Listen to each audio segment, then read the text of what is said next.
Shalom, shalom, everybody. This is Ivan, the Trinity of Water, with another purpose-based Tell Your Vision show. So I had to get confirmation before I made this one. I just did a few, real passionate videos. I'm trying to go as the Spirit leads me, as cliche as that may sound. So I asked for confirmation about this one, and I'm tapped in. Also, that's confirmation too. I'm telling you, when you tapped in, you tapped in. You're going to see why. I'm going to send this one to Master Teacher normally sees it. We check out sometimes I watch his stuff twice. You know what I mean? And I'm honored that, he takes the time because he's been in this game a long time to watch some of my things as well. But that is kind of the message of the show. Not just, watching people's shows. The message of the show that I had to get confirmation on is the power of listening. Too many teachers, not enough students. See, I'm a teacher and a student. Notice I said I am, meaning when I get a revelation, I'm good at getting out the way, especially when I'm really tapped in, getting out the way and letting Source, God, whatever, what have you, do his thing, her thing, right? But never get it twisted.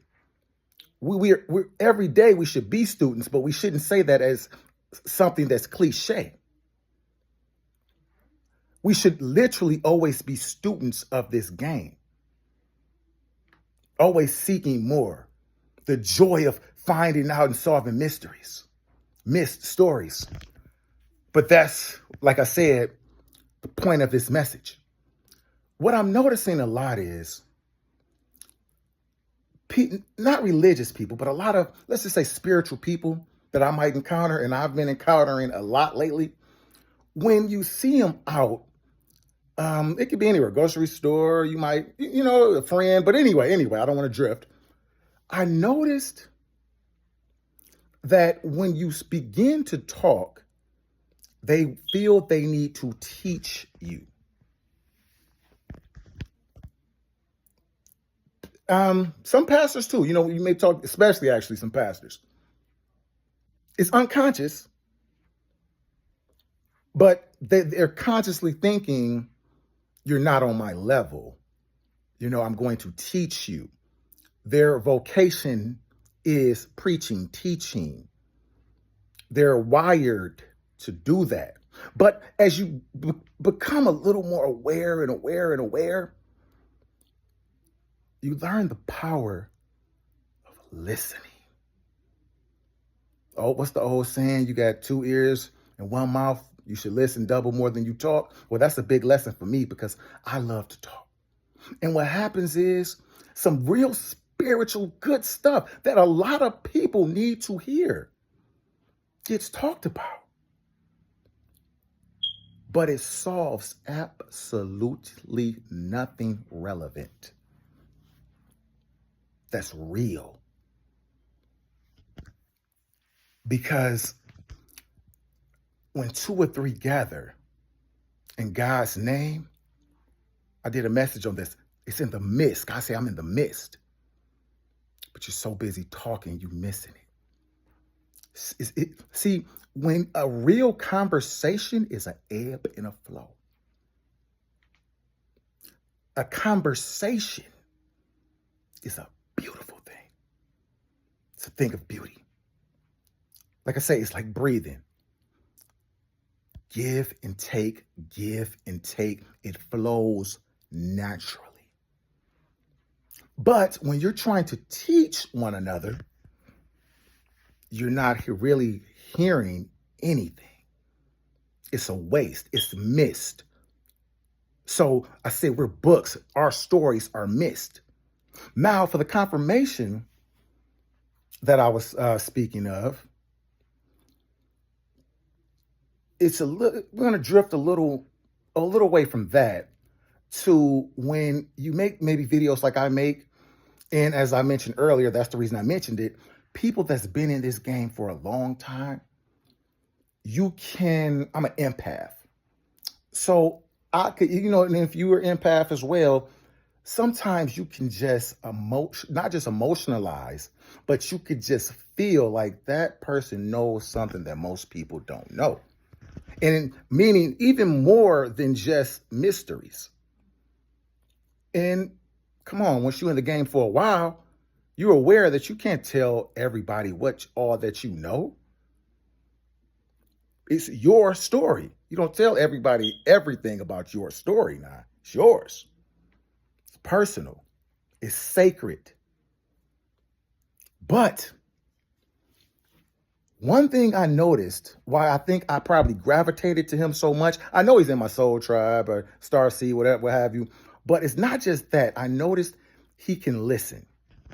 And even though, as an empath, I know he knows the information that I'm giving, he said, powerful, powerful. When I did my last show, that came to me. And I said to myself, I said, that's one thing I truly appreciate, that even though he may know this, he's aware of a rule. And I'm going to give you that rule in a minute. But he still seems powerful. He doesn't say some information that's maybe above that or more deeper than that to show, okay, I know more. He listens. And even though you may know something, you might need to hear it again. He listens. That's the level of awareness he's at, right? But I said to myself, like I said, after that show, I said, he just seems powerful. And like clockwork, right after I did it, he commented, powerful, powerful. I said, that right there, as usual, that's my confirmation. Now we get to the meat of this show. This is very important if you can capture this. Sometimes it's necessary, even if you know something, sometimes just to listen. Because what happens is, when someone shares something, even if you know more, they're tapping in more and more into something that they're discovering themselves. So once you share something, let's say that ties in at a higher esoteric, esoteric, whatever, scientific, biological, astronomical, whatever it is, and you may truly feel you're helping them, is it coming from a place of ego or is it coming from a place of love? The higher you go in awareness, you're aware of that you can listen to something and say, powerful, powerful, because we're all on different levels. And what happens is, just like I was doing earlier, I'm tapping in more and more and more and raising higher and higher in awareness and consciousness. And the more you do it, E equals MC squared. The more you do it, I said momentum, moments, momentum, more moments in time, momentum, moments, end time, double S sword, moments in time, and soon it will be your time once you do it enough. And when you literally kind of crush that story. When you do that, it takes a much bigger man or woman to just listen. And I'm speaking to myself as well. I'm going to give two quick examples, then I'm going to end this. So I brought up the pastor. Most pastors, they can, at a certain, once they've done it for a while, they can deliver a message just like a beautiful essay.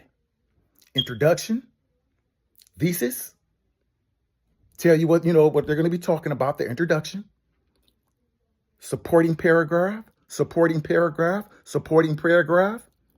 and lay that conclusion verbally. It's beautiful. Someone that's tapped into the spirit, it's more chaos. It might be a much deeper esoteric information, but it might it's kind of hard for some people to flow with it. So rather than both of them thinking they need to teach one another, they can have a conversation and learn from one another. I told you, we all need one another. We're all self-sufficient, 100% whole, cleaved individuals. I'm putting that out there for y'all and myself. That seek ye first, seek the kingdom and the righteousness. Melchizedek, the king of righteousness. Paraphrasing. And these things shall be added on to you. Your soul, family, money, the things, nouns will be added on to you. So we're adding to one another and we're learning from one another. But when we always think we need to teach one another, when there's only one teacher, you let that teacher work through you and understand as you get at higher levels, you understand we all just our ministries are just different. I try to learn from everything. Serious. Babies, a blade of grass, ants, everything has purpose. The Colors of the Wind. Listen to that song by Vanessa Williams. Learning the 4 east, west. So each direction of the wind has a lesson. That literally just was given to me. And see, and let's say if somebody just told me that, it's not, it actually weakens me, but it literally biologically strengthens you, literally, figuratively, emotionally, on so many levels when you learn some of these mysteries yourself and get your own downloads. But anyway, each direction has, that's the wind, W-I-N. I told you the D is the direction. But if you can't see it clearly through the atmosphere, God says, I'm in the mist. Mist is white. It's hard to see. Well, you got to get the mist off the windows when that mist is on the car. You got to get it off so you can see clearly.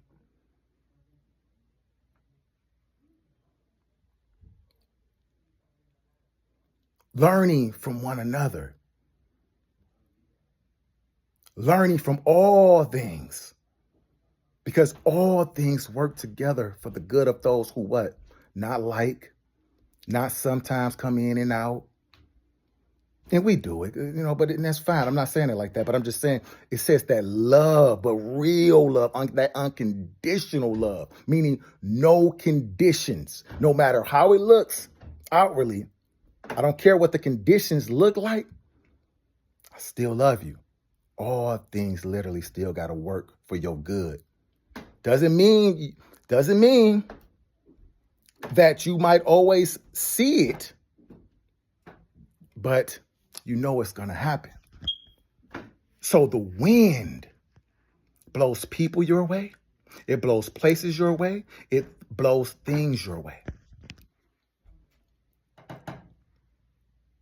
Seek ye first the kingdom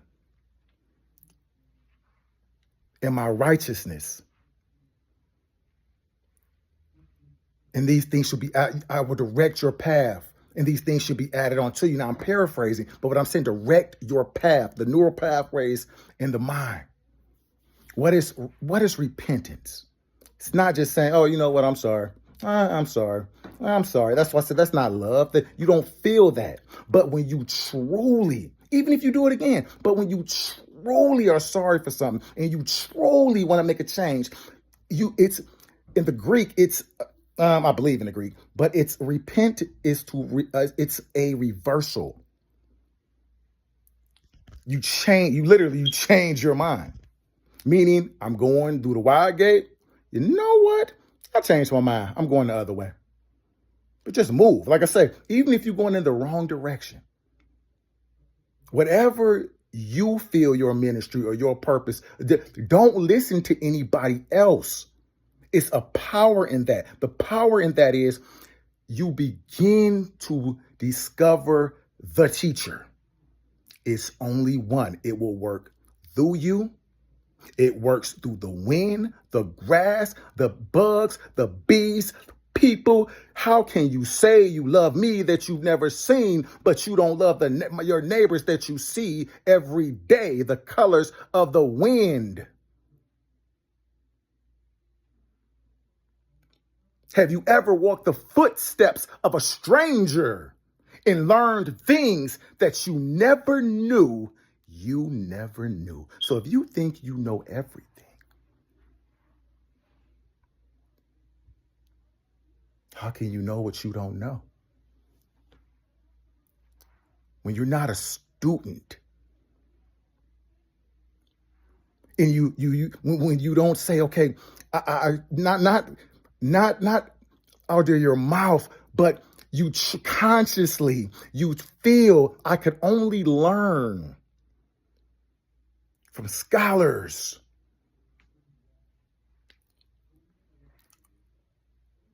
Status is, I get it. Image is everything here. I get it, and it's necessary. But you're missing 90%. See, that spiritual person, they're tapping into some junk DNA. They're tapping into they're tapping into more of their brain. They said their genetics are changing. This is all happening. I'm very aware of it. To a lot of people, I'm aware of it. I just don't talk about it often. Even if they don't know what epigenetics is, that's above genetics. I am above, you are below. The footstool. Your foot has what? A soul. Which source is soul, y'all? And the game is, this person is trying to take it. We say no. We're going to not just keep it, we're going to perfect it, the perfected Adam. Now, that's very deep stuff. Does that solve anything? Did you get what I'm saying? What solves things is when we work together. Yes, these myth stories are very powerful. And at a higher game, I'm telling you, you get crowned more and more. You can get more than one crown. 0. Think of it as the 0. The round table, you get more. That's your treasures in heaven. Well done. Every mystery. Well done, my good and faithful servant. For you to figure it out. It's your world, baby. Yours. So like I say, MT33, even though he's very aware of this stuff and probably a plethora more, he says powerful. Because I could, as an empath, he's saying powerful at your level of awareness. He may not know I know that, but I take pleasure in that. A lot of pleasure in that because, for one, he's taking the time to listen. We're taking the time to see, okay, how do we correlate? How can we work together to make some finances so we can take dominion on this earth? How can we learn from one another? But if we're both too busy trying to teach one another rather than listen to one another, that's why most people can't communicate. How can you communicate if you're talking at the same time? It's an ebb and it's a flow. It's a beautiful thing. The ebb and flow of conversation. I might do a whole show on that. But I want to stick on the topic right now. All day, you guys. I had my son, he had a graduation. All day I was busy. And I was in the parking lot of a grocery store, and all of a sudden the spirit hit me. And I fell on my knees as dead, like John. I mean, I'm being silly, but I'm serious. That's just saying symbolic of I could be moving, but still be still. Because I made a decision, not a choice. I made a decision that I'm always going to be prepared. No more preparation. I'm always going to be prepared. So whatever needs to be delivered, I don't care what I'm doing, where I'm at, boom, I'm going to deliver it. And that's coming true. And as and I've just been delivering them. because I'm tapping in more. I'm getting stronger and stronger and stronger. Now, I want to give you one last example, right? And I'm going to take a lesson out of my life. Like I tell people, I'm a bodybuilder. I battled with obesity very bad, was teased, never could get a girl, just, it was bad, I was really big, brother, he teased me every single day. And that's why I say he called me love. He didn't know he was saying my divine name, not just because I'm born in January, not just because I'm a number 9. That's just what Source sent me here to do. But he was calling me love because I love to eat. And at the age of 14, I told him, I said, you know what? Not only am I going to lose all this weight, I'm going to be able to bench press my weight. I think I was like 320 pounds. I was only like 5'9". Now, I started at 14. It could have even stunted my growth. I'm only like 5'11" now. But anyway, that's neither here nor there. And he laughed and he laughed and he laughed. But what he didn't know is Source knows what'll motivate you.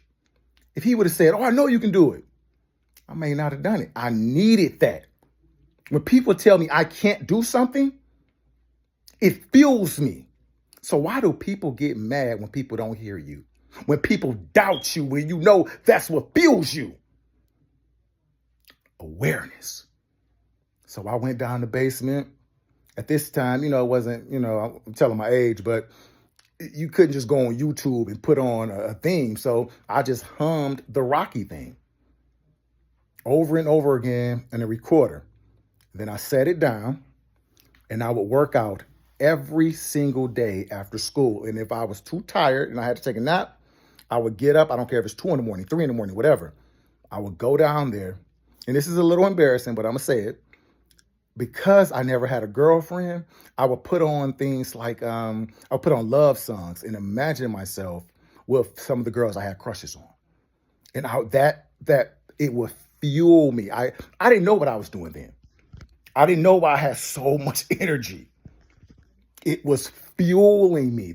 I guess that it was sexual energy, not in a perverted way. I said people that I had crushes on. I was imagining myself with the perfect physique, being the perfect man. Listening to Joe, I want to know. Y'all know what I'm talking about. I want to know what. I'm imagining this, and I'm just pumping and pumping and pumping. So I don't want to make this too long, but you get the picture. 4 months. I started with the bar and maybe like a 5-pounder. They had, we had all these cement weights down our basement. In 4 months, I was lifting everything. It was 275 pounds. In 4 months, I was lifting all of it at 14. Said, yep, I might have an itch for this. My brother, who was teasing me, became my biggest fan. He would tell all his friends, come on, come over. My brother can bench all this. And because it was cement, it made it look like so much more. And everybody in the neighborhood, oh, I know your little brother not stronger than me. I ain't no 14-year-old stronger than me. He'd wake me up. Ivan, just wake up. It could be 1 in the morning. Wake up. Now, he's 6 years older than me, so he was 20. You know what you do at 20. So anyway, he's like, wake up. So I'm all drowsy. What's up, bro? Just show him. I got $100 bet that he betting that you can't lift all these weights. So I go down there, get it once, get it twice, get it 3 times. I didn't even know I can do it 3 times because I didn't have a spotter to try. Everybody in the neighborhood called me Baby Tyson. Now I have a cousin. Just bear with me. This story is going to be very relevant. We're like brothers, but how we started off really just hanging and building our bond. He came over one day and he said, yeah, I heard you lifting now. I said, yeah, I'm all cocky and listen, I am Arnold Schwarzenegger. I am the strong in my mind because in my little area of awareness, I'm the strongest thing out there because that's all I can see. It was all I was aware of. And when my cousin told me, he was like, yeah, how much you benching? I was like, 275. I said, what you benching, cuz? He said, I just got 300 the other day. I'm like, in my mind, I'm like, he lying. He's lying. I'm the greatest thing since sliced bread. It's no way he's benching more than me. I couldn't believe it. Even though he's not known to fabricate things, in my mind, because of what I was aware of. Remember the like a fish in a small, when they're in a small container, they're the biggest fish. So he was like, yeah, you should come to the gym with us. Now it was him, my cousin, and then another one of my close cousins who played football. I don't know if he went pro. I don't believe he went pro. He played, did real good in college. So I go up there. I'm cocky. I'm walking. I'm swagging. I'm swagging with my walk. Got my tank top on, ready. They warmed up with 225. Hit it 10 times. Boom, boom, boom, boom, boom, boom, boom. And right then and there, I said, he was telling the truth. I could only do 225. I mean, that's a warm up.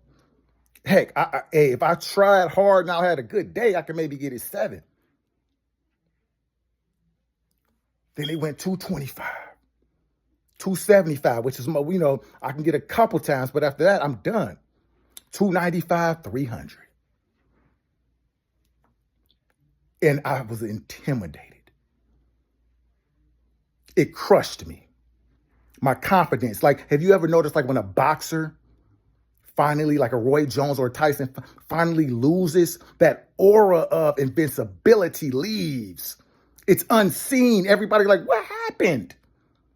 Because it's spiritual. Spiritual. It's the unseen things that you can't see, that's happening inside and outside that you can't see. It's happening mentally. See, people, go see a psychiatrist. They think they just deal with the mind. It's more than just the mind. But anyway, moving forward. So I would do what's called text. I wouldn't, put the weight up all the way. When we were curling, I wouldn't do the full curl because I was trying to keep up with them. And they were like, cuz, with all due respect, just do what you can do. And honestly, my love for weights began to kind of go away. That aura, I started questioning, like, man, at 14, not 14 lifting that's great. But in my mind, because of the whole neighborhood and me shutting them down. But now I'm in another ballgame. But when I said, you know what? I didn't give up. I kept going.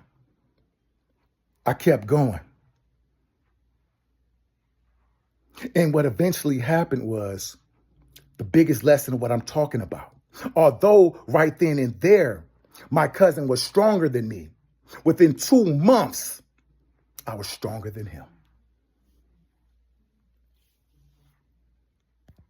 My cousin didn't say, well, I'm benching more than you, so because you benching 275, that doesn't mean you're strong. So just like MT doesn't say, well, your level of awareness isn't that high because I'm higher than you, so that doesn't mean, no, powerful. Just like my cousin told me, yeah, you mean you powerful, man? You 14. He was like, I heard him, but I could not hear him because the only thing, I am a very competitive person, but spirituality isn't a competitive sport. You understand? That's why you have to separate it. The flesh from the spiritual. But anyway, the only thing I heard was, I have to get stronger than you. Have to. But I didn't. I did. But listen, that is not what got me stronger than him. It's when I said, you know what? I started working with him. That's when we start forming what? A relationship. It was fun. It was joyful.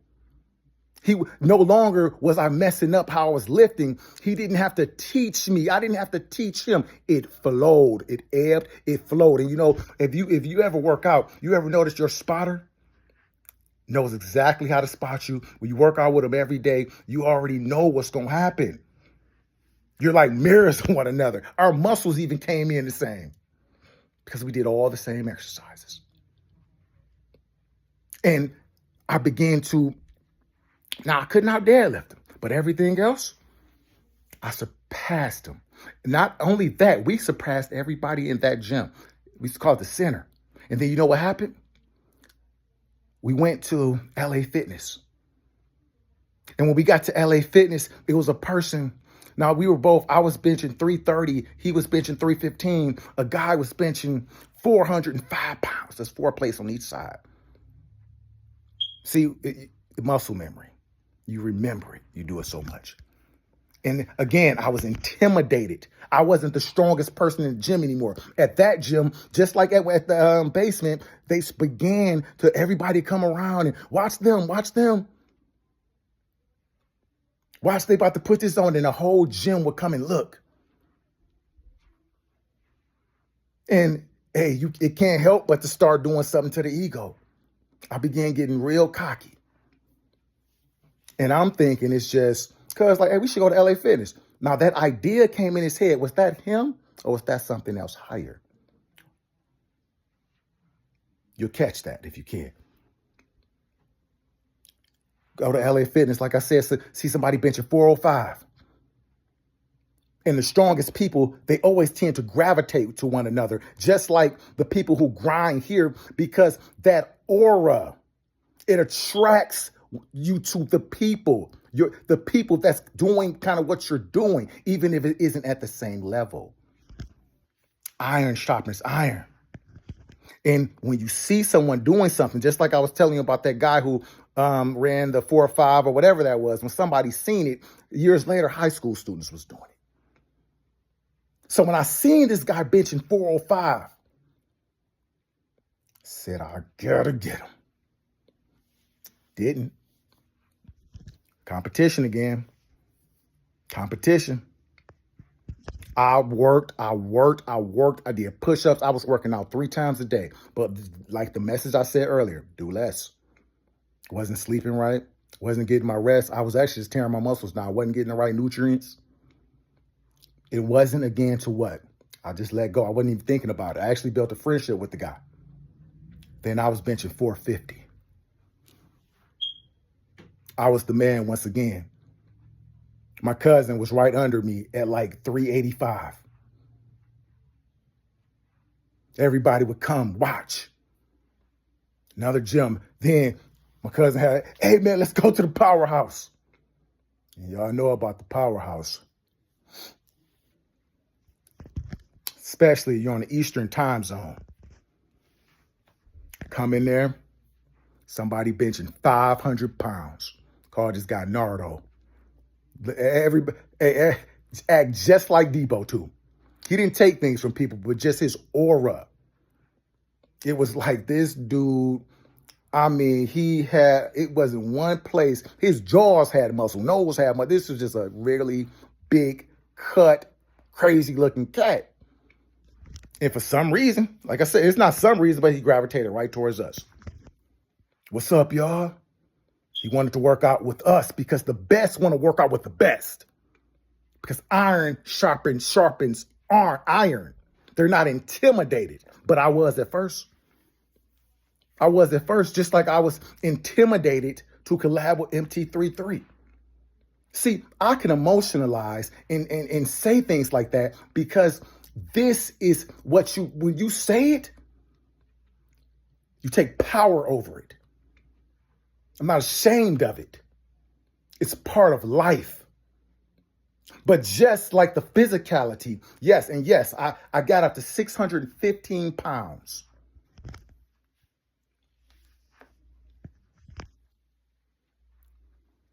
$615. Now that is just, I'm using physicality to talk about spirituality. I don't know how high I need to rise. That's the key. Not what I want to do. This is spirituality. The ego has its place. All things have purpose, but the ego will not run this. I run it. Do you understand what I'm saying?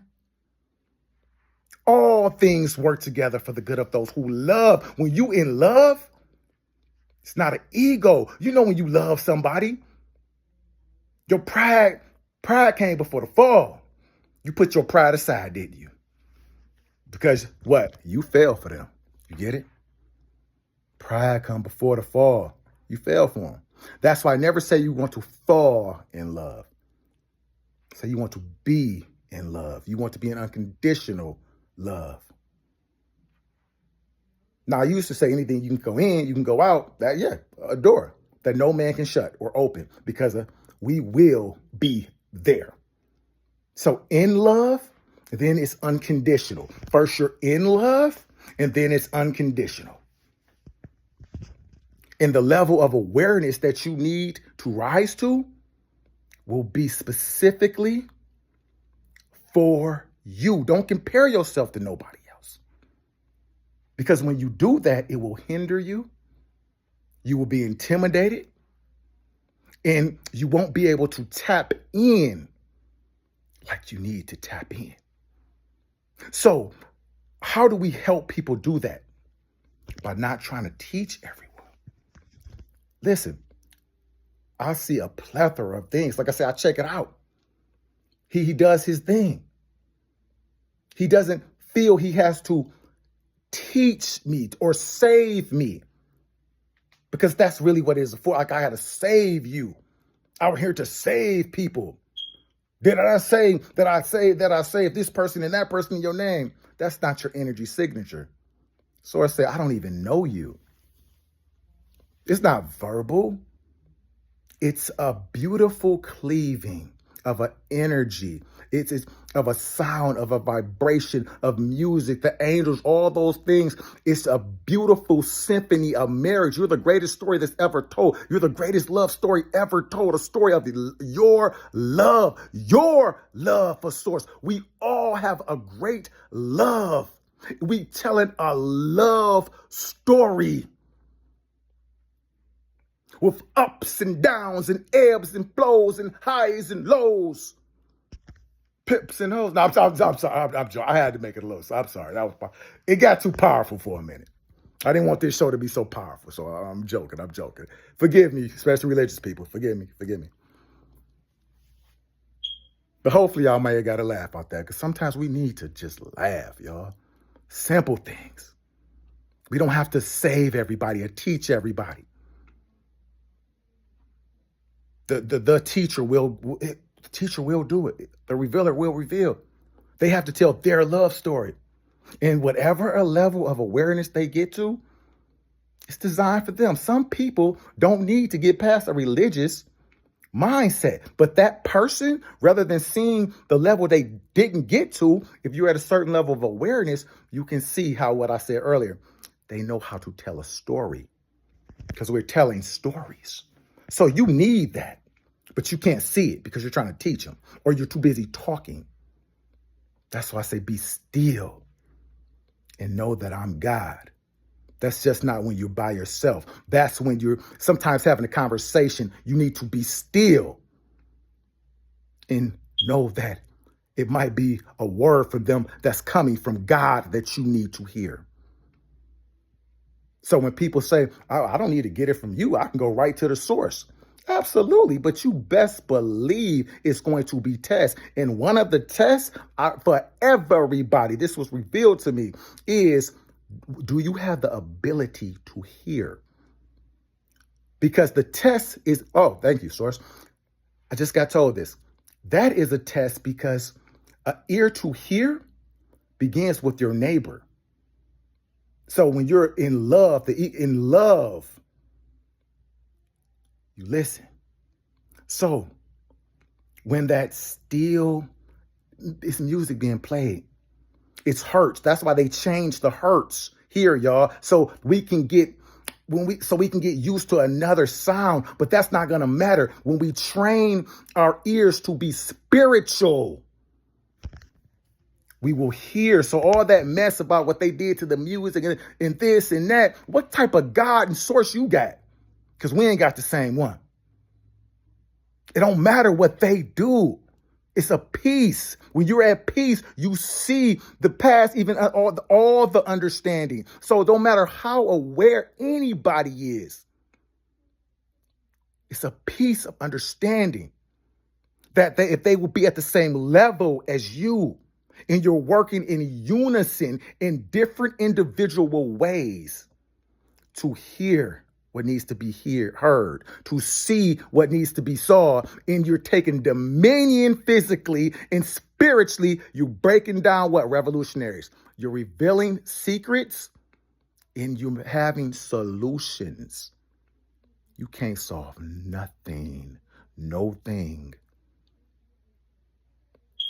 Just always feeling you need to teach, to preach, or to save somebody. I'm not your savior and you're not mine. But we have the same one in common. Catch that. Capsulate it. Shalom and love, y'all.